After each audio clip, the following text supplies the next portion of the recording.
Hey guys, wanted to go in live really quick before my day starts because I just finished leg day of week 2 and wanted to share some tips that help me. Megan, the trainer in this, is actually really good at giving good form advice and telling you where you need to focus. So tip number 1 is to listen to what she says. Don't play music that's too loud that you can't hear her, because her advice and form tips are really, really good.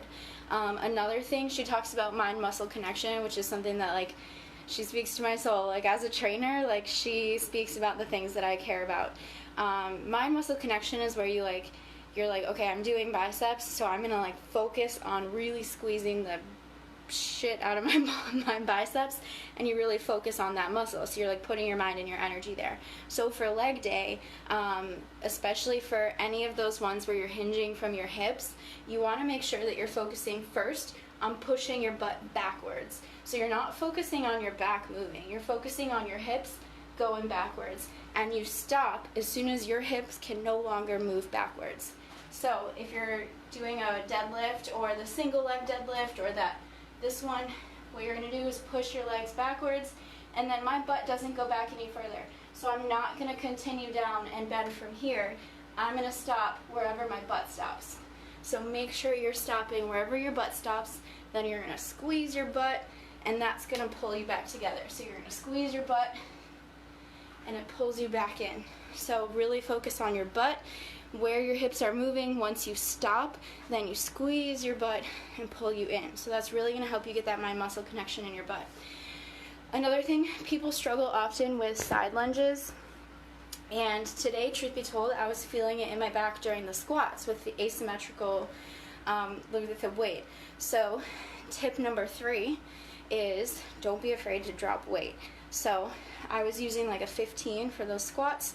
By the end, I dropped and I was just using body weight, but really focusing on not arching my back through that squat. I was focusing on keeping that flat and really just using my legs and not letting myself use my lower back. So during that squat, you've got your weight here. I was focusing on that, focusing on keeping my knees up, squeezing my butt and my quads on the way back up, and I was able to drop weight and keep doing the workout, and I don't feel bad about it, and now my back doesn't hurt. So don't be afraid to drop weight. Tip number 4 is to, wait, that was it. Okay, so we've got, first tip was listen to Megan. Second tip, focus on that hinge. Third tip was don't be afraid to drop weight.